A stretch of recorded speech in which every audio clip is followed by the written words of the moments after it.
အခုတင်မဲ့သင်ခန်းစာကတော့ present fora ထဲမှာရှိနေတဲ့02 fora လေးကိုပြင်ပြမှာဖြစ်ပါတယ်။ဒါကြောင့်မလို့အရင်ဦးဆုံး series ထဲမှာရှိနေတဲ့ present file ထဲက fora ထဲက02 fora လေးကိုဖွင့်ရမှာဖြစ်ပါတယ်။ open ကိုနှိပ်ပါမယ်။ computer DVD ခန်းကိုရွေးပါမယ်။ present fora လေးကိုရွေးပြီးတော့ဖွင့်ပေးပါ။02 fora လေးကိုဖွင့်ပေးမှာဖြစ်ပါတယ်။ lash icon နဲ့အကြီးကြီးပါမယ်။ဒီပုံမှာဆိုလို့ရှိရင်ဒီကျစ်ဆန်မီနဲ့မိန်းကလေးကိုဒီ color ခိုင်နဲ့ဒီနောက်ခံနဲ့ယူမှာဖြစ်ပါတယ်။ဒါကြောင့်မို့အရင်ဦးဆုံးပုံဟောင်းလေးကိုအရင်ဦးဆုံးဖွင့်ပေးရမှာဖြစ်ပါတယ်။ open ကိုနှိပ်လိုက်ပါမယ်။ဒီပုံမှာတော့ဒီဘေးနားမှာရှိနေတဲ့အမျိုးသမီးကိုဖြောင်းမှာဖြစ်ပါတယ်။ size ကတော့ 57 ဖြစ်ပါတယ်။ဒါကြောင့်မို့ crop ကိုယူပါမယ်။ width မှာ5ကိုရိုက်ထည့်ပါမယ်။ height မှာတော့7ကိုရိုက်ထည့်ပါမယ်။ resolution မှာတော့300ကိုရိုက်ထည့်ပါမယ်။ mouse နဲ့ဖိပြီးတော့ဆွဲပါမယ်။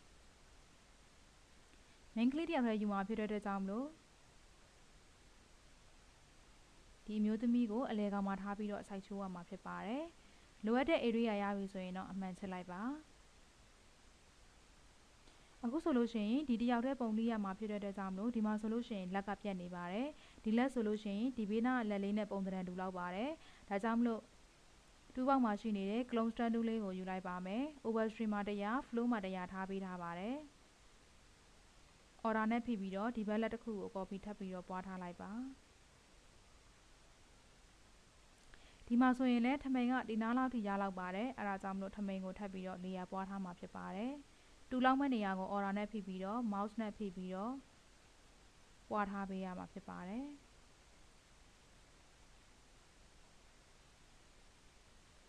mouse နဲ့ဖိပြီးတော့တစ်ချက်ဖိပြီးတော့ဆွဲပေးရမှာဖြစ်ပါတယ်စတိုက်မဆွဲပါဘူးတကယ်လို့ဒီလိုမဆွဲဘဲနဲ့ကလစ်တစ်ချက်နှိပ်လိုက်စတိုက်နှိပ်လိုက်မယ်ဆိုလို့ရှိရင်အရာတွေကအရန်ကိုပွားသွားမှာဖြစ်သွားတယ်ဒါကြောင့်မို့တစ်ချက်နှိပ်ပြီးတော့ mouse နဲ့တစ်ခါတည်းဖိဆွဲပေးရမှာဖြစ်ပါတယ်တစ်ချက်နှိပ်လိုက်မယ်ပြီးတဲ့အခါမှာ mouse နဲ့တစ်ခါတည်းဖိဆွဲရမှာဖြစ်ပါတယ်အခုလိုအပ်ထားလေးတွေကိုဖြည့်ပြီးသွားပြီဆိုရင်တော့ပန်တူးနဲ့လှီမှာဖြစ်ပါတယ်တူးပေါက်မှာရှိနေတဲ့ပန်တူးကိုရွေးပါ mouse နဲ့ဖိပြီးတော့ပန်တူးလှီပါတော့မယ်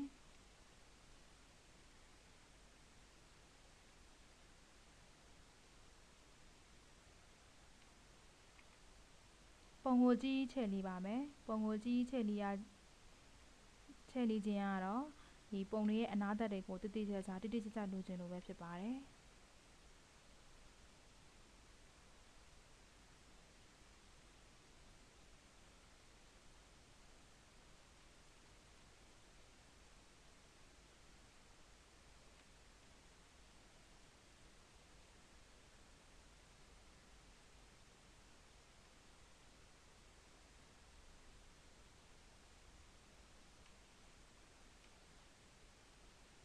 ဒီမှာဆိုရင်လည်းမှန်းပြီးတော့လှီးရမှာဖြစ်ပါတယ်ဒီလက်တစ်ဖက်ကိုဖြတ်ပြီးတော့မှန်းပြီးတော့လှီးရမှာပါ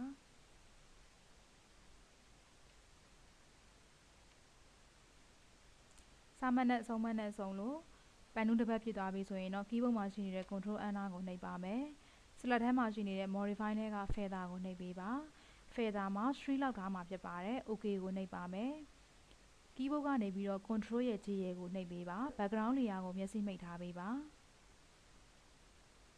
ဒီအနားသားမှာအခုဆိုလို့ရှိရင် feather 3ပေးတာအရင်များသွားပါတယ်ဒါကြောင့်မလို့ control ရဲ့ aura ရဲ့ z ရဲ့ကိုပန်တူးရောက်တဲ့အထိပြန်ပြီးတော့ပေးရမှာဖြစ်ပါတယ်အခုတစ်ချက်ခေါ်ပါတယ် selection ပဲရှိပါသေးတယ်နောက်ထပ် control aura z ကိုတစ်ချက်နှိပ်ပါမရသေးပါဘူး control aura z ကိုတစ်ချက်ထပ်နှိပ်ပါဒါမှသာဒီမှာပန်တူးပုံစံဖြစ်သွားပြီဆိုရင်တော့တစ်ခေါက် selection ပြန်ပေးပါမယ် select ထဲမှာရှိနေတဲ့ modify ထဲက feather နဲ့ 1.5 လောက်ပဲထားပါမယ် ok နှိပ်ပါမယ် keyboard ကနေ control J ကိုနှိပ်ပေးပါ background layer ကိုမျက်စိမှိတ်ထားပေးပါဒါဆိုရင်အနားသက်ကိုလိုက်ကြည့်တဲ့အခါမှာအဆင်ပြေသွားပါပြီ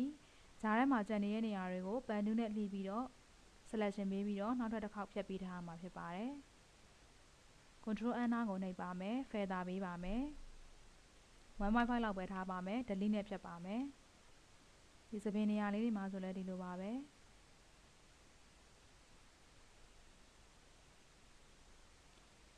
feather ပေးတာကတော့အမြဲတမ်းသုံးနေရတဲ့အတွက်ကြောင့်မလို့ shortcut key နဲ့သုံးမယ်ဆိုရင်ပို့ပြီးတော့မြန်ဆန်စေပါတယ်ဒီမှာတော့အားလုံးသိလို့ရအောင်လို့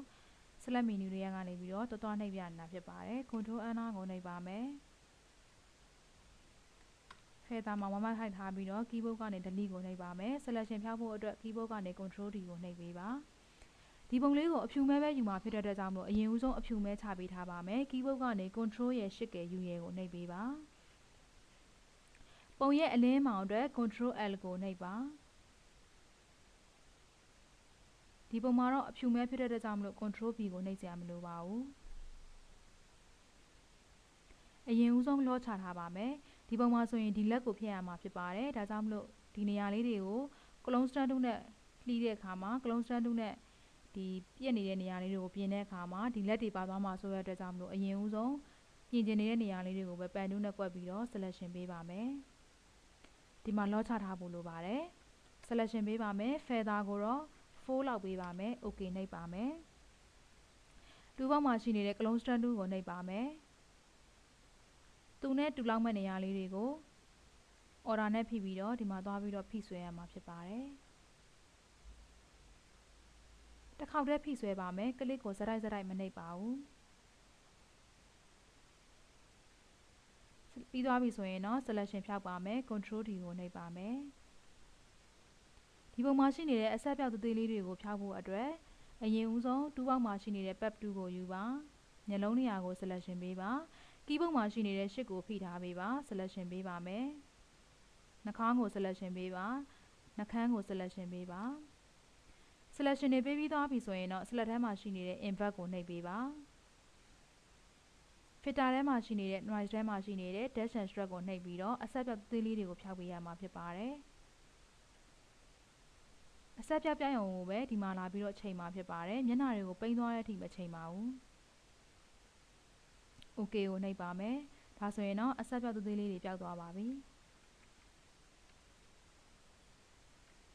ဒါတော့သပင်တွေကပိန်းသွားပါတယ်ဒါဆိုရင်တော့မသုံးပါဘူး control ဆက်ပြန်ခေါ်ပြီးတော့ noise ထဲမှာရှိနေတဲ့ dash and stroke နဲ့ပြန်ချိန်ပါမယ်ထပ်ပြီးတော့ short ချလိုက်ပါဒီမှာဒီမှာ25လောက်ပဲထားမှာဖြစ်ပါတယ် OK ကိုနှိပ်လိုက်ပါ selection ဖြောက်ပါမယ် control D ကိုနှိပ်ပါမယ်ဒီပုံကိုအဆက်ပြောက်တွေဖြောက်ပြီးသွားပြီဆိုရင်တော့ layer အသစ်တစ်ခုနဲ့ပွားထားရမှာဖြစ်ပါတယ် layer 1ကိုတစ်ချက်နှိပ်ပါမယ် keyboard က control J ကိုနှိပ်ပါပုံတစ်ခုကို select လုပ်ပါမယ် link ချိတ်ပါမယ်အပေါ် layer ကိုမျက်စိမိတ်ပါအောက် layer ကိုကလစ်တစ်ချက်နှိပ်ပါမယ်အရင်ဦးဆုံးမျက်နှာချောတဲ့အခါမှာ noise wire plush in နဲ့အရင်ဦးဆုံးချောပေးပါ OK ကိုနှိပ်ပါမယ် noise wire plug in နဲ့ချောပြီးသွားပြီဆိုရင်တော့တူးပေါက်မှာရှိနေတဲ့ smart 2နဲ့ချောမှာဖြစ်ပါတယ်ဒီမှာ lock ချထားမှာဖြစ်ပါတယ်ဒီသင်ခန်းစာမှာတော့20လောက်နဲ့ချောပြပါမယ်အင်းတွေကိုချောတဲ့အခါမှာလည်းအတွန့်တွေကိုမပြောက်သွားအောင်ချောပေးပါအင်းတွေကအတွန့်တွေပြောက်သွားမယ်ဆိုလို့ရှိရင်အင်းကြီးကပြဆက်ဆက်ကြီးဖြစ်သွားပါလိမ့်မယ်ဒီအတွန့်လေးတွေကအရန်ကိုအရေးကြီးပါတယ်ဒါကြောင့်မလို့ပုံတစ်ပုံကိုချောတဲ့အခါမှာသူ့ရဲ့အလင်းအမှောင်တိုင်းသူ့ရဲ့ကောက်ကြောင်တိုင်းလိုက်ပြီးတော့ချောဖို့ကအရေးကြီးပါတယ်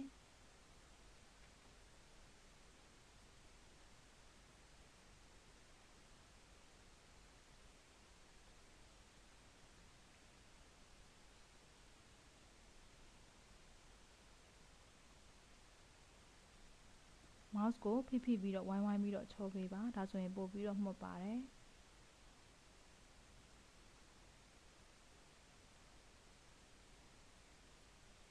အိမ်နဲ့လူနဲ့ကိုဘယ်တော့မှရောပြီးတော့မချောပါဘူးအိမ်ချောမယ်ဆိုရင်အိမ်နေရာလေးတွေကိုရင်ချောပါတယ်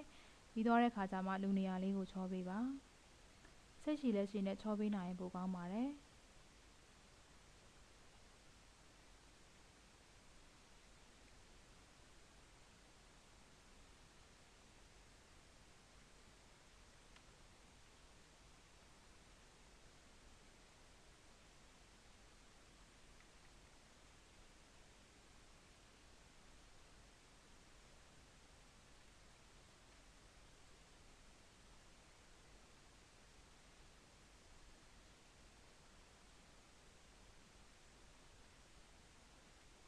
မျက်နှာကိုချောမယ်ဆိုရင်တော့အသေးစိတ်ချောပါမယ်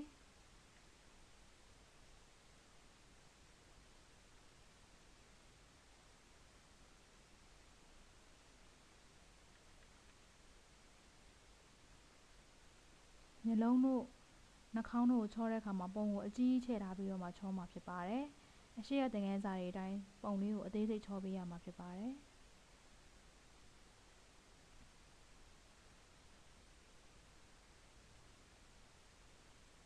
ပုံကိုအလျားလိုက်ချောမယ်ဆိုရင်အလျားလိုက်အစင်းချောင်းကြီးထားသွားပါတယ်ဒါကြောင့်မလို့ဒေါင်လိုက်ပြန်ချောပေးပါပုံကိုဒေါင်လိုက်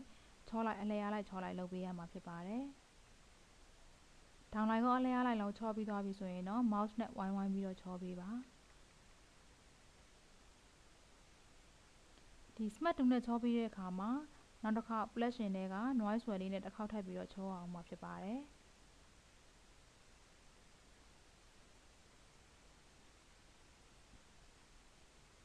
အားလုံးချောပြီးသွားပြီဆိုရင်တော့ဒီပုံလေးကို noise ဝယ်လေးအနည်းငယ်ထည့်ပါမယ် sorry noise လေးအနည်းငယ်ထည့်ပါမယ်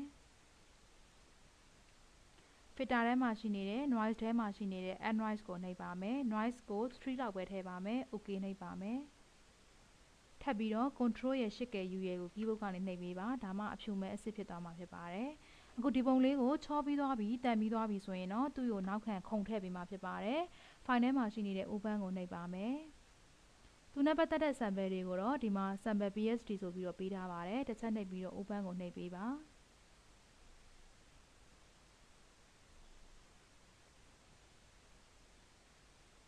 ပွင့်လာပြီဆိုရင်တော့ဒီမှာ mood 2ကိုယူလိုက်ပါမယ်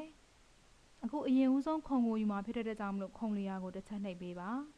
ပုံတစ်ခုကိုမြင်ရတဲ့အနေထားရအောင်လုပ်ပေးပါ mouse နဲ့ဖိပြီးတော့ဒီဘက်ပုံထဲကိုရွှေ့ပေးရမှာဖြစ်ပါတယ်ဒီ3ခုလုံးကတော့အသုံးပြုမဲ့ဖြစ်တဲ့ကြောင့်မလို့3ခုလုံးကိုတစ်ခါတည်းရွှေ့ထားမယ်ဆိုလည်းရပါတယ် background layer ကိုဖိပြီးတော့ဒီဘက်ပုံထဲကိုဆွဲထည့်ပါဒီဘက်ကလက်ကင်လိုချင်တယ်ဆိုရင်လက်ကင်ပေါ်မှာအရင်ဦးဆုံးတစ်ချက်နှိပ်ပါလက်ကင် layer ကိုရွေးပါ mouse 2နဲ့ဖိပြီးတော့ဒီဘက်ပုံထဲကိုဆွဲထည့်ပေးထားပါ3ခုစလုံးရောက်သွားပြီဆိုရင်တော့ဒီ file ကိုပိတ်ထားလို့ရပါပြီအရင်ဦးဆုံး background ဆိုတဲ့အတွက်ကြောင့်မလို့ background ကနောက်ဆုံးမှာရှိမဲ့အတွက်ကြောင့်မလို့ background layer ကိုဖိပြီးတော့နောက်ဆုံးကိုပို့လိုက်ပါခုံကလည်းလူပုံရဲ့ layer ရဲ့အောက်မှာရှိရမှာမလို့ဒီခုံ layer ကိုတစ်ချက်နှိပ်ပြီးတော့လူပုံရဲ့အောက်ကိုဖိရွှေ့လိုက်ပါနေရာရွှေ့မယ်ဆိုရင်တော့မူတူလေးနဲ့ရွှေ့ပေးပါအသေးကြီးကိုချိန်နေတယ်ဆိုရင်တော့ keyboard မှာရှိနေတဲ့ control T ကိုနှိပ်ပြီးတော့ aura shift ကိုဖိပြီးတော့အသေးကြီးကိုချိန်ရမှာဖြစ်ပါတယ်အမှန်ချက်လိုက်ပါမယ်ဒီပုံမှာဆိုလို့ရှိရင်တော့လက်ကင်ကင်နေတဲ့ပုံစံဖြစ်နေတဲ့အတွက်ကြောင့်မလို့လက်ကင်ကိုယူလိုက်ပါလူရဲ့ layer အပေါ်မှာရှိရမှာဖြစ်ပါတယ်လက်ကင်ရဲ့အသေးကြီးကိုတော့ keyboard ကနေ control shift ကိုနှိပ်ပါ sorry aura shift ကိုဖိထားပြီးတော့မူတူလေးနဲ့ရွှေ့ရမှာဖြစ်ပါတယ်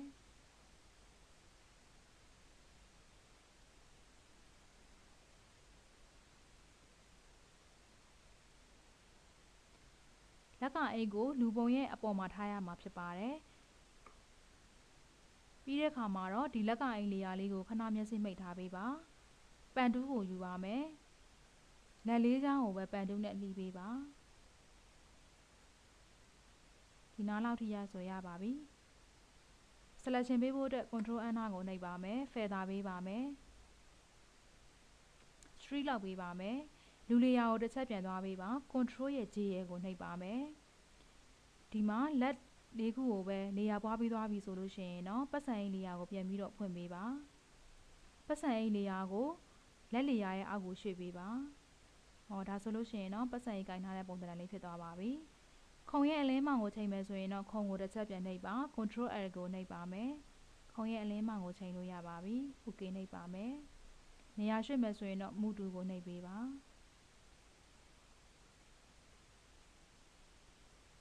ခုံရဲ့အသေးကြီးကိုပြင်မယ်ဆိုရင် keyboard ကနေ control D ကိုနှိပ်ပြီးတော့ aura shift ကိုနှိပ်ပြီးတော့အသေးကြီးကိုပြင်လို့ရပါပြီ ok ကိုနှိပ်ပါမယ်ဒါဆိုလို့ရှိရင်တော့ 5-7 အရွယ်အစားအမျိုးသမီးကိုတစ်ယောက်တည်းပုံရပြီဖြစ်ပါတယ်